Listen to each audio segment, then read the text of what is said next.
welcome to my channel in the kitchen with Bindu. അപ്പോൾ ഇന്ന് നിങ്ങൾ കണ്ടല്ലോ ഞാൻ പോയിട്ട് ഉള്ള പച്ച മുന്തിരിയൊക്കെ പറിച്ചുകൊണ്ട് വന്നിരിക്കുകയാണ്. ഇതെല്ലാം കക്കാണ്, ഒട്ടും കുരു ഒന്നും മൂത്ത് തുടങ്ങിയിട്ടില്ല. നമ്മൾ കടിക്കുമ്പോൾ ഒരു നെല്ലിക്കാപ്പുളിയുടെ ഒക്കെ ഒരു ടേസ്റ്റ് ആണ്. ഈ നിൽക്കുന്നതൊക്കെ മുന്തിരിയാണ്. അപ്പോൾ യാതൊരു കീടനാശിനികളും അടിക്കാതെ നമ്മൾ തന്നെ വളർത്തുന്ന ഇത് മുന്തിരിങ്ങയാണ്. അപ്പോൾ നമുക്ക് ഇനി അകത്ത് പോയിട്ട് ഇതൊന്ന് പിക്കിളിടാം.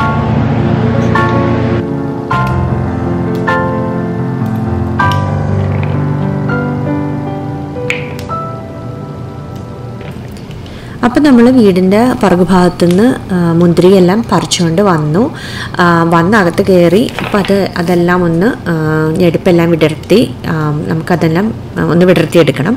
അതിനുശേഷം വേണം നമുക്കിതൊന്ന് കഴുകിയിട്ട് അച്ചാറിടാൻ വേണ്ടിയിട്ട്.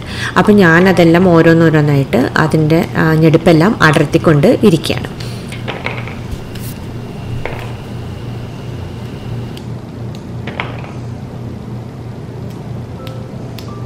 അപ്പൊ നമ്മുടെ മുന്തിരിങ്ങ എല്ലാം നന്നായിട്ട് കഴുകി കൊണ്ടുവന്ന് റെഡിയാക്കി വെച്ചിട്ടുണ്ട്. അപ്പൊ ഇതിന് വേണ്ടുന്ന പിക്കിൾ ഉണ്ടാക്കാൻ വേണ്ടി എന്തൊക്കെ സാധനങ്ങളാണ് ഞാൻ ഉപയോഗിക്കുന്നതെന്ന് നോക്കാം. അപ്പോൾ ഞാൻ ഇവിടെ ഒരു 6-7 വെളുത്തുള്ളി ചെറുതായിട്ട് നീളത്തിൽ കട്ട് ചെയ്ത് റെഡിയാക്കി വെച്ചിട്ടുണ്ട്. ഉപ്പുണ്ട്, കടുകുണ്ട്, പിന്നെ കുറച്ച് കായപ്പൊടി എടുത്ത് വെച്ചിട്ടുണ്ട്. ഒരു കഷ്ണം ഇഞ്ചി ചെറുതായിട്ട് അരിഞ്ഞു വെച്ചിട്ടുണ്ട്. 3 ടേബിൾ സ്പൂൺ കാശ്മീരി മുളക് പൊടി ഞാൻ ഇവിടെ എടുത്ത് വെച്ചിട്ടുണ്ട്. ഞാൻ ഇട്ട് കഴിയുമ്പോൾ ഞാൻ പറയാം എത്ര ഇട്ടെന്നുള്ളത്. പിന്നെ 1 ടീസ്പൂൺ മഞ്ഞൾപ്പൊടി എടുത്ത് വെച്ചിട്ടുണ്ട്. പിന്നെ ഉലുവയും കടുകും കൂടി ചൂടാക്കി പൊടിച്ചു വെച്ചിട്ടുള്ളതാണ്. ഇതൊരു 2.5 ടീസ്പൂൺ എടുത്ത് വെച്ചിട്ടുണ്ട്. ആവശ്യത്തിന് ചേർത്ത് കഴിഞ്ഞിട്ട് ഞാൻ എത്രയാണ് ചേർത്തതെന്ന് കറക്റ്റ് അളവ് പറയാം. ഇത് ഞാനൊരു 3 ടേബിൾ സ്പൂൺ വിനീഗർ ആണ് എടുത്ത് വെച്ചിരിക്കുന്നത്. ഇതും അതുപോലെ തന്നെ ഇതിന് ഒരുവിധം നല്ല പുളിയുണ്ട്. അപ്പൊ നമ്മൾ ഏകദേശം 1 ടേബിൾ സ്പൂൺ ചേർക്കാനാണ് ഞാൻ ഉദ്ദേശിക്കുന്നത്. എന്നിട്ട് ചേർത്ത് കഴിഞ്ഞിട്ട് പോരായ്മ ഉണ്ടെങ്കിൽ എത്രയാണ് കൃത്യമായിട്ട് ചേർക്കുന്നതെന്ന് ഞാൻ നിങ്ങൾക്ക് പറഞ്ഞുതരാം. പിന്നെ ഞാൻ ഒലിവ് ഓയിലാണ് ഇത് ഉണ്ടാക്കുന്നത്. ഇപ്പൊ ഇവിടെ സാധാരണ ഞാൻ ഒന്നുകിൽ വെളിച്ചെണ്ണയിലാണ് ഉണ്ടാക്കാറുള്ളത്, അതും അല്ലെങ്കിൽ എള്ളെണ്ണയിലാണ് ഉണ്ടാക്കാറുള്ളത്. ഇത് രണ്ടും 2 പ്രാവശ്യം പോയിട്ടും കിട്ടിയില്ല. അപ്പൊ അതുകൊണ്ട് ഇന്നിപ്പോ ഞാനിത് ഒലിവ് ഓയിലാണ് ഉണ്ടാക്കാനായിട്ട് പോകുന്നത്. അപ്പൊ നമ്മുടെ അടുപ്പിൽ എണ്ണ വെച്ച് നന്നായിട്ട് ചൂടായിട്ടുണ്ട്. അപ്പൊ അതിലേക്ക് നമ്മളിപ്പോ ഒന്ന് കടുക് ഇട്ട് കൊടുക്കാൻ വേണ്ടി പോവാണേ. അതിനകത്തേക്ക് നമ്മൾ കുറച്ച് വെളുത്തുള്ളിയും, കടുക് നന്നായിട്ട് പൊട്ടുന്നുണ്ട്, നിങ്ങൾക്കിപ്പോൾ അത് കാണാം. അതിനകത്തേക്ക് ഞാൻ വെളുത്തുള്ളി ഇട്ടിട്ടുണ്ട്, ഇഞ്ചിയും ഇട്ടിട്ടുണ്ട്. ഇനിയിപ്പോൾ ഇത് നന്നായിട്ടൊന്ന് ഇളക്കി കൊടുക്കാം. തീച്ചിട്ടൊന്ന് കുറച്ച് വെച്ചിട്ട് ഇതൊന്ന് ചെറുതായിട്ടൊന്ന് പച്ചമണം മാറും. നിങ്ങൾക്ക് പച്ചമുളക് വേണമെങ്കിലും ഇടാം. ഞാൻ പച്ചമുളക് ഇടുന്നില്ല, ഞാൻ ചുവന്നമുളക് മാത്രമേ ഇതിനിടുന്നുള്ളൂ.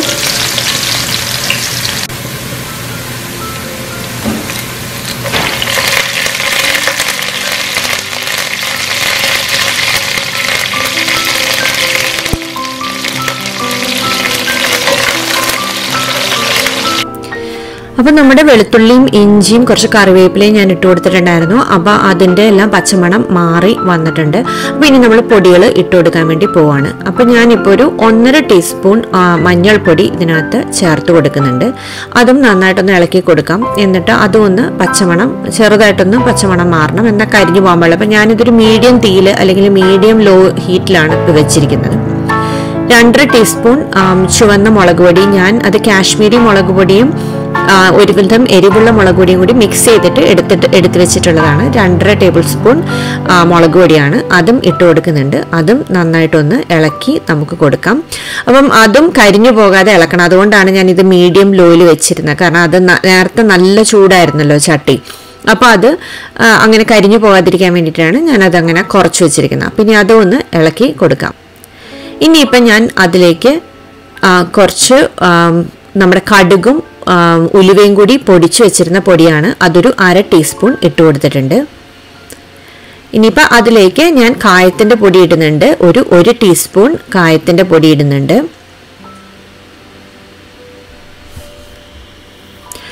ഉപ്പ് ചേർക്കാം. അത് നമുക്ക് കുറച്ച് നേരം കഴിഞ്ഞ് ടേസ്റ്റ് ചെയ്ത് നോക്കിയതിന് ശേഷം വേണമെങ്കിൽ നമുക്ക് അഡ്ജസ്റ്റ് ചെയ്ത് കൊടുക്കാം. എല്ലാ പൊടികളും നമുക്ക് അതുപോലെ തന്നെ അഡ്ജസ്റ്റ് ചെയ്ത് കൊടുക്കാവുന്നതാണ്, അതിന് കുഴപ്പമൊന്നുമില്ല. അപ്പോൾ അതും ഒന്ന് ചെറുതായിട്ടൊന്ന് മൂക്കാൻ വേണ്ടി വെയിറ്റ് ചെയ്യുന്നുണ്ട്. ഇനിയിപ്പോൾ നമ്മൾ എടുത്തു വെച്ചിരിക്കുന്ന വിനാഗിരിയിൽ നിന്ന് നമ്മൾ 1 ടേബിൾ സ്പൂൺ അളവിലാണ് ഇപ്പോൾ ആ സ്പൂൺ എടുത്ത് വെച്ചിരിക്കുന്നത്. അപ്പോൾ അതിലേക്ക് ഇപ്പം നമ്മൾ 2 ടേബിൾ സ്പൂൺ ചേർത്ത് കൊടുത്തിട്ടുണ്ട്. എന്നിട്ട് ഇനി ഞാൻ ഇതിൻ്റെ ടേസ്റ്റ് നോക്കിയതിന് ശേഷം അവസാനം വേണമെങ്കിൽ നമുക്ക് ചേർക്കാം. കാരണം ഇതിനകത്തേക്ക് നമ്മൾ മുന്തിരി ചേർത്ത് കഴിഞ്ഞതിന് ശേഷം ഇതിൻ്റെ ടേസ്റ്റൊക്കെ നോക്കിയതിന് ശേഷം നമുക്ക് നല്ല തിളപ്പിച്ചാറിയ വെള്ളവും ഞാൻ കുറച്ച് വിനീഗറും കൂടി മിക്സ് ചെയ്തിട്ടാണ് ലാസ്റ്റ് ഇതിലേക്ക് ചേർത്ത് കൊടുക്കുന്നുണ്ട്. അപ്പോൾ അതുകൊണ്ട് ഇപ്പോൾ തൽക്കാലം ഞാൻ 2 ടേബിൾ സ്പൂൺ വിനീഗർ ഒഴിച്ചു കൊടുത്തിട്ടുണ്ട്. എന്നിട്ട് നന്നായിട്ടൊന്ന് ഇളക്കി കൊടുക്കുന്നുണ്ട്. എന്നിട്ട് ഞാനൊന്ന് ചെറുതായിട്ട് ഉപ്പ് നോക്കുന്നുണ്ട്, ടേസ്റ്റ് ശരിയാണ്. അപ്പോൾ ആ സമയത്ത് ഞാൻ ഈ മുന്തിരി ഇട്ട് കൊടുക്കും. അപ്പോൾ ഈ മുന്തിരിക്ക് നമ്മൾ ഒരുപാട് ഇട്ട് വേവിക്കാൻ പാടില്ല. കാരണം ഇതൊരു ക്രഞ്ചിയിലേക്ക് നമ്മൾ കടിക്കുമ്പോൾ കടിക്കുന്ന ആ രീതിയിലാണ് ഇത് ഏറ്റവും നല്ലത്. എന്നിട്ട് നമ്മളത് കുറച്ച് ഒരു മാസത്തോളം നമ്മൾ വെക്കുവാണെന്നുണ്ടെങ്കിൽ പെട്ടെന്ന് ഉപയോഗിക്കാതെ വെക്കുകയാണെന്നുണ്ടെങ്കിൽ നല്ലതായിട്ട് ഇതെല്ലാം പിടിച്ച് നന്നായിട്ട് അലുത്ത് വരുന്നതാണ് അതിൻ്റെ ഒരു രുചി. അപ്പം നമ്മൾ ഈ അടുപ്പിൽ കുറേ നേരം ഇട്ട് കഴിഞ്ഞിട്ടുണ്ടെങ്കിൽ അത് പെട്ടെന്ന് അങ്ങോട്ട് വെന്തു പോകും. അപ്പോൾ ഇതൊന്ന് ചെറുതായിട്ടൊന്ന് നന്നായിട്ട് ഇളക്കി ഒരു 2 മിനിറ്റ് ഒന്ന് അടുപ്പിൽ വെച്ചതിന് ശേഷം ഞാൻ തീ ഓഫ് ചെയ്ത് അടുപ്പിൽ നിന്ന് മാറ്റി. അപ്പോൾ അടുപ്പിൽ നിന്ന് ഇറക്കി മാറ്റി വെച്ചതിന് ശേഷം ഞാൻ ഇതിനകത്തേക്ക് ഒരു 2 ടേബിൾ സ്പൂൺ വിനാഗിരിയും 1/4 കപ്പ് തിളപ്പിച്ചാറ്റിച്ച വെള്ളവും കൂടി നന്നായിട്ട് മിക്സ് ചെയ്ത് ചേർത്തിട്ടുണ്ട്. അതുകൊണ്ടാണ് ഇപ്പോൾ ചാറ് പോലെ നിങ്ങൾക്ക് തോന്നുന്നത്. അതിൻ്റെ ക്ലിപ്പ് എന്തുകൊണ്ടോ അത് വിട്ടുപോയായിരുന്നു. ഇപ്പം ഇങ്ങനെ ചാറ് കൂടുതലാണെന്ന് നിങ്ങൾക്ക് തോന്നുന്നുണ്ടെന്നുണ്ടെങ്കിലും അത് പതുക്കെ അത് നന്നായിട്ട് ഇരുന്ന് കുപ്പിയിൽ നമ്മൾ ആറിക്കഴിഞ്ഞ് എടുത്ത് വെക്കുന്ന സമയത്ത് അത് നന്നായിട്ട് അതിലൊക്കെ പിടിച്ച് നല്ല കറക്റ്റ് പരുവായിട്ട് വന്നോളും. അപ്പം ഒട്ടും ചാറ് കൂടുതലൊന്നും ഉണ്ടാവില്ല. നന്നായിട്ട് അതെല്ലാം അബ്സോർബ് ചെയ്ത് കഴിയുമ്പം ശരിയായിക്കോളും. അപ്പം നമ്മുടെ അടിപൊളിയായിട്ടുള്ള പച്ചമുന്തിരി പിക്കിൾ ഇവിടെ റെഡി ആയിട്ടുണ്ട്. അപ്പം നിങ്ങൾക്ക് എല്ലാവർക്കും ഈ റെസിപ്പി ഇഷ്ടമായിട്ടുണ്ടാവും എന്ന് വിചാരിക്കുന്നു. ഇഷ്ടമാവുകയാണെന്നുണ്ടെങ്കിൽ ലൈക്ക് ചെയ്യാനും ഷെയർ ചെയ്യാനും സബ്സ്ക്രൈബ് ചെയ്യാനും കമൻറ്റ് ചെയ്യാനും മറക്കരുത്. അപ്പോൾ ഇതുപോലെ ഇനിയും ഒരു നല്ല റെസിപ്പിയുമായി കാണും വരെ എല്ലാവർക്കും ബൈ.